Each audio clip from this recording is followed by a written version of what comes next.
Welcome to the Business Influencer podcast, where we will be interviewing and exploring the success stories of high-profile entrepreneurs, senior business leaders and policymakers, and get some insights from thought leaders around the issues of the day.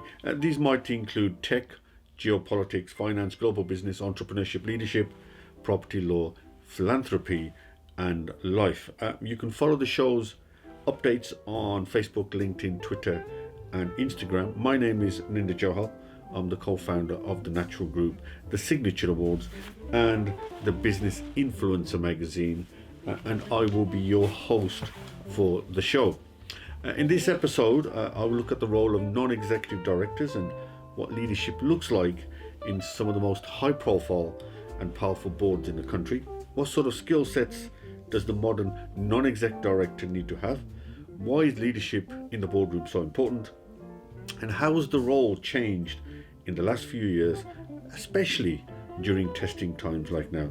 I can't think of anybody better than the chair of Tesco's PLC, John Allan CBE.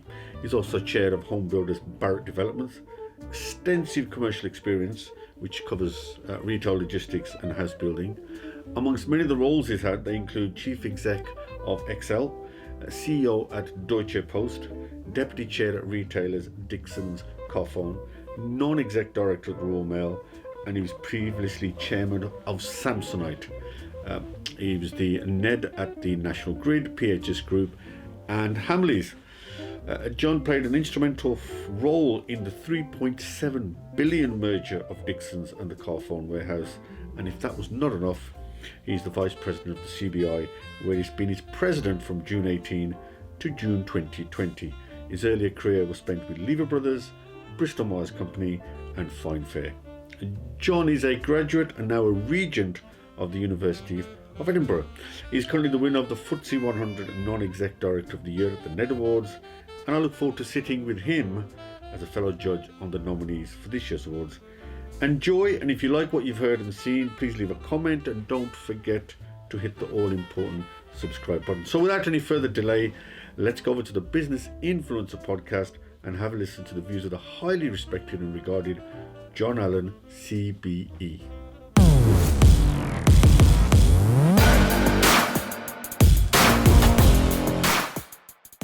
Good morning, John. Thank you for taking time out. I know your diary is jam-packed because you are chair of Tesco's and Barratt Home, so thank you very much. And I know you got other meetings lined up, so I'm going to fly straight in. So very quickly, John, what is the role of a NED?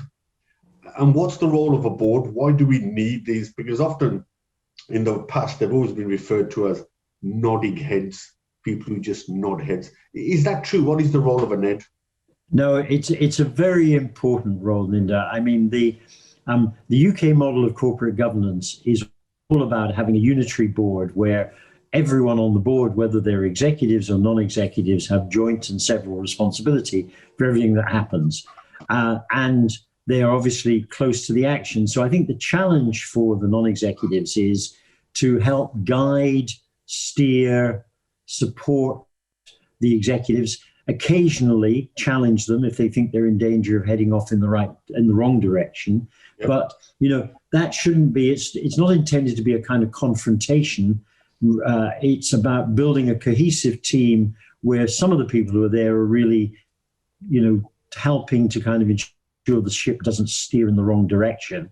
And it's quite a subtle thing, and it involves, I think, non-executives having to have quite significant interpersonal skills, but it's very different. I've been both an executive manager for over many decades and a non-executive over almost as long. It does involve a different skill set.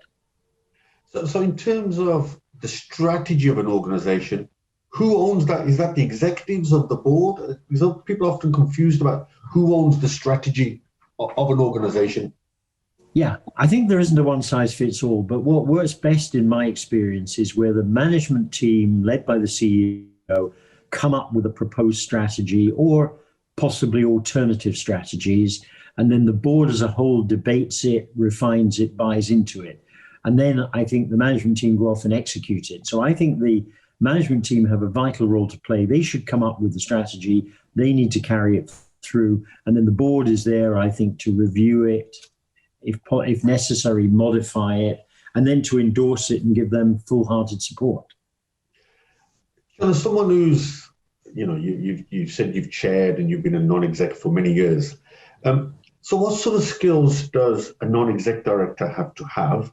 And how do you know, by the way, John, that you're chairing a board that's functioning well? So what does a skill set look like? What sort of skills do they have? And how do you know it's working well? Right. That's about 10 questions, Ninder, but I'll try and answer them all. Look, I think, first of all, the skills that non-executives need and the attitude of mind they need, I think they've got to have the ability to influence. They can't sort of throw their dolls out of the pram at the board meeting. They can't order the executives to do things. They've actually got to influence them, persuade them to move in a certain direction or not to move, not to do something that's kind of unwise. So I think influence skills are very important. Communication skills are important. And communication is not just about speaking to people, it's the ability to listen carefully and form conclusions on that. I think they've got to be willing to work hard to actually get to know the business, because I think businesses where the non-executives really understand the business, boards like that are likely to be more effective than, I've occasionally sat on boards where some non-executives, they drop into the meeting, they attend the meeting, they participate, and then they drop out, but they never really get to know the business. And I think even though they may be talented people, they're less effective than if they really get to know it. So for that reason, induction programs for new non-executives are very important, getting them involved as much as they can in the business so that they can make intelligent, insightful comments to the executives rather than just, in principle, I think it's better to do A than B. So I think it's quite a challenging role.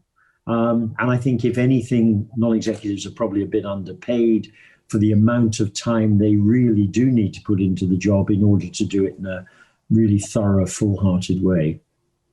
Now, John, you were a very successful CEO of Excel. You led the takeover of Deutsche Post, 3.6 billion. So you've been there, you've been at the sharp end. How hard is it? I mean, these are one of the things I do notice with NEDs. The distinction with my next question is, how hard is it to let go of the reins of implementation of a strategy when you become a NED or the chair? Because some people think they're going to dive in, and that's what causes the problem between the board and the chief exec or the execs, when the roles get a bit confused. So yeah, how hard is it, and how hard do you have to work with non-execs to explain the distinction? Well, I think if you select, good non-executives, and part of the role of the chair, because, people sometimes say, what the heck does the chair do? Well, part of his job, I think, is to actually try to construct a board, not on his own, but in concert with others, that actually has a mix of skills and is capable of working together, genuinely diverse board in the fullest sense of the word. And I think if you've got good people, they will be able to understand the distinction between signing off on a strategy, perhaps suggesting modifications to it, but then standing back and letting the management get on with it, because it is very debilitating for management if the non-execs are so all over them that they feel that they're being, impeded from doing their job. So I think the chairman's job is to make sure that doesn't happen. Now, the word diversity is popping up all the time in the truest sense of the word. Yeah. So how important is it to have diversity, and how do you make that distinction between having the right person and yet having diversity? It's quite a difficult thing to. So how important is it, diversity? What does it bring on a board? Well, I think I think if you use diversity in the broader sense, not just in terms of gender diversity and ethnic diversity, but also diversity of thought, diversity of experience, and so on. I think right across the board, it is absolutely vital. I think diverse boards are likely to make better decisions. They're less likely to get into kind of groupthink where, everyone sits down and decides on the same, they're all from the same background and they all come to the same conclusion. So I genuinely believe that, diversity on boards, it's not just a kind of moral imperative, but it's also, I think, something that makes boards more effective. And I have never found it difficult to find, candidates with diverse backgrounds who are superbly talented, I don't think you have to compromise on the standards you set for recruiting people to the board. You've just got to be willing to look in the right directions to find really great people from all sorts of different backgrounds. Now, the step up from just a NED to being a chair, I think it's quite a big one. And I think part of the role of a chair, I think, is stakeholder engagement. Now, would you say that is one of the major roles? Because obviously communication skills, you referred to that earlier, you need that in spades. And I know you got it in spades because you were president of the CBI, so you understand working with governments. And in today's markets, the activist shareholder is quite aggressive in what they want. So is that more the role of a chair or a non-exec, exec? Or is that really now at the sort of responsibility of a chair now? I think it depends on the company and it depends on the stakeholder, frankly. Look, I think in many cases, the right people to be involved with stakeholders, if you're having detailed negotiations with government about some aspect of legislation that's going to impact on your company, then it may very well be executives are the right people to do that. In terms of investor relations, I think the CEO and the head of investor relations should lead the charge. What I do in the companies I'm involved with is I make myself available to any shareholder who wants to talk to me. And sometimes they want to talk about different matters. They may want to talk about strategy or management or, how we're coping with a particular ESG challenge. But I would hesitate to try and get in between the management and the investors. I think my role, frankly, is secondary. It can still be important, but it's secondary to the primary relationships which ought to be between management and most stakeholders. Now, just occasionally, we'll sit down as a board and the board or the management will say to me, look, I think it's better if you lead the charge on this particular contact. And I'm always happy to respond to that. But I would be wary of chairmen who think that their job is to go out and represent the company to everyone. But it is company specific. There are some sectors, there are some geographies where the chairman being very visible as a sort of visible manifestation of the company is very important. So I don't think there's a one size fits all. Sorry, just for clarity, you referred to the ESG. Can you maybe just tell anybody who doesn't understand what that means? Yeah, it's a kind of environmental and social and governance aspects of the board. And increasingly, investors are interested in that. The old days when all they were really interested in is, are you making enough money and are you generating enough cash to stay solvent, have now been replaced with, yes, those things are very important, but we also want businesses that conduct themselves appropriately and recognize that they have got responsibilities to stakeholders. That's been formalized in law now by the Section 172 of the Companies Act, which says you do have to take account of the needs of stakeholders like your customers, your employees, your suppliers, local communities, and so on. But I think all that's done is been to make law what good companies were already doing. And investors now have people within them who are focused on those issues because they've convinced themselves increasingly that companies that are well behaved in terms of ESG are actually likely to be better long-term investments. So I think every company I'm involved with takes this very seriously now, and so do our investors. So I know before, and we'll come to the pandemic in a second, I know before the pandemic, there was a real surge in those kind of issues. Absolutely agreed. Do you think that's now changed? And do you think boards are now saying, okay, we know that's important. We know the environment is important. We know the stakeholders are important, but actually business resilience is now the major issue. That's what we're going to focus on. And we're going to park those kind of issues. Or are you still, as a board, having to wrestle with both, irrespective of the crisis? Yes. Look, I think it's the second, very clearly. Yes, of course, the pandemic has made businesses think about resilience, ensuring that they're going to be able to keep going. But, that's in addition to these other responsibilities. It doesn't license us to do all sorts of things that are not sensible in terms of our long-term sustainability, just because we've got a pandemic on. And I'll give you an example. I think if you're very clear on what you want to do, it kind of becomes easier to make decisions.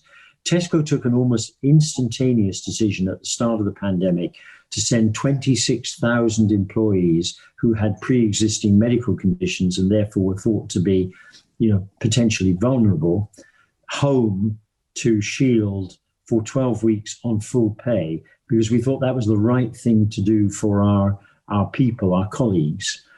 That decision was taken in hours. We didn't linger over it. And that decision was taken very largely by the management because they knew that we had a very clearly articulated purpose. So I say all credit to the management who, weren't distracted by the short-term issues of kind of keeping the business going from doing what was in the long-term interest of an important section of our workforce.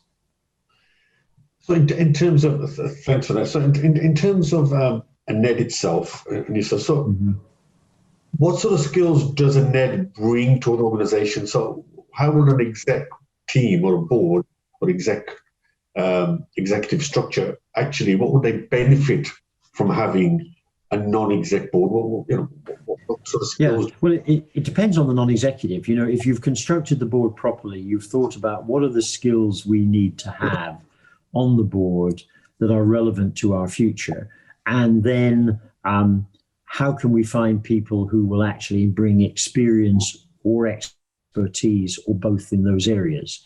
So that, for example, you need to have people with financial expertise on the audit committee. So you probably try to ensure you've got one or two people who have, a financial background so that the audit committee is appropriately staffed.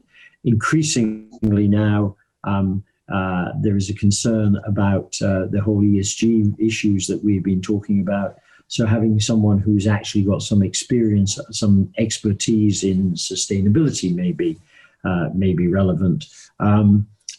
If you've got an important focus on the customer, maybe someone with a marketing background might be relevant to that. So the way that, the boards I'm on, we try to put boards together is we really have a sort of grid of, what are the experience or expertise attributes that we need, and what have the existing board members got? And if we then go out looking for someone, what are the obvious missing ingredients that we now need to fill? And we're also doing that in terms of diversity as well. And and it's not mechanical, because you don't necessarily find people who've got exactly the skills mix you need. But I think it stops you just recruiting people because they're good people, but who may not add anything to the existing skills on the board. So, I think, the chairman in most companies leads the charge on that, but it's the responsibility of the nominations committee, who will get together, to review perhaps a proposal the chairman has come up with. And then if they sign off on it, we go looking for people to fit the bill.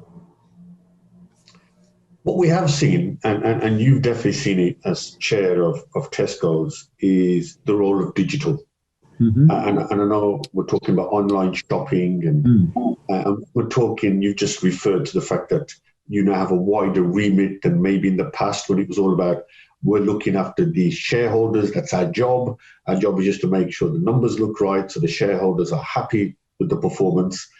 So with this changing world, with a competitive environment, particularly if you look at Aldi and all these kind of people moving into that space, do you think the skills of a NED now are definitely changing going forward? Are you now looking forward, projecting forward, saying, well, actually now the kind of people we need on board are no longer just the accountants looking at them, but they need a wide, and what sort of skill set do you think a NED you'd be looking for going forward in this new changing world? Well, I think, there is a change. For example, the whole digital issue is becoming more important for almost every company. And therefore, unsurprisingly, non-executives who have got experience in, who have worked in a digital environment, who've got real expertise there, are highly desirable, and that's something that is on the agenda in terms of we're looking for a number of NEDs. I've almost finished the process of finding some new NEDs for Tesco, because some of our colleagues retire next summer. One of the people that we've earmarked to join the board next year actually has got a very, very serious digital background, and that was one of the gaps that we had. So I think you can pinpoint it. It won't be the same for every company, but I think for each company you can work out what are the most serious lack of experience or expertise areas of the existing board, and then you probably won't find somebody who tick all the boxes, but can you find someone who ticks several boxes? And this particular individual who we are going to ask to join our board because of their digital experience has also got serious retail experience as well, which is a sort of second tick in the box. Often, and you'll be familiar with this, John, headlines in the business news is failing business. How the hell did the chief exec get that kind of bonus? How was his salary set? So that's quite difficult. It could be a poison chalice for somebody who's at the chair of the Noms and Remuneration Committee. What sort of steps do you take to avoid being lambasted in the press for that kind of thing? It's quite difficult. Well, it is, particularly because, often schemes, remuneration schemes are agreed and then implemented and then mature some years later. And, you may have to live with the consequences of stuff that was agreed some years ago. But I think that, it's important, well, first of all, to try to get it right. And that's, you're forecasting the future. That's not always easy if you set targets and so on as well. And then I think, the Remuneration Committee chair in particular has to have, I think, the kind of fortitude, strength of character to be able to live with the fact that sometimes things will not work out the way that the outside world thinks are right. Sometimes things will not work out the way management think are right. So they can be criticized from either regard, that either the payouts have been too generous or they've been too mean. And I think they're trying to walk a very difficult tightrope between that. And so I think it's a tough gig. People used to say the audit committee chair was the most demanding chair on the board committees. I think that's now been replaced by remuneration.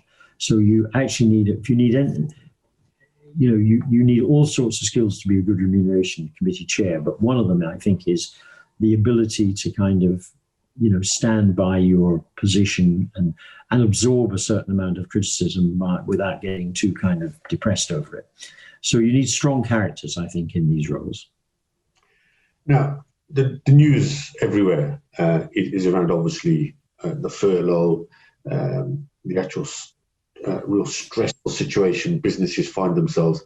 So when a board is in the middle of a crisis like this, how does it change the functioning of a board? Do you meet more regularly? How does it change? Because this is a real crisis, and both the companies you chair are huge businesses. So how does the functioning of a board change in this kind of crisis? Yeah. Well, look, again, I don't think there's a one-size-fits-all solution to this, but certainly the boards I've been involved with. First of all, I think it's vital that the board doesn't attempt to usurp the role of management in these situations. Management are having to take a lot of decisions very quickly. They don't have the luxury of actually being able to go back to the board all the time. So I think the first thing you've got to do is to be very clear that the board have got to give management enough room, enough headroom to get on with making the urgent decisions that they will need to make in a crisis.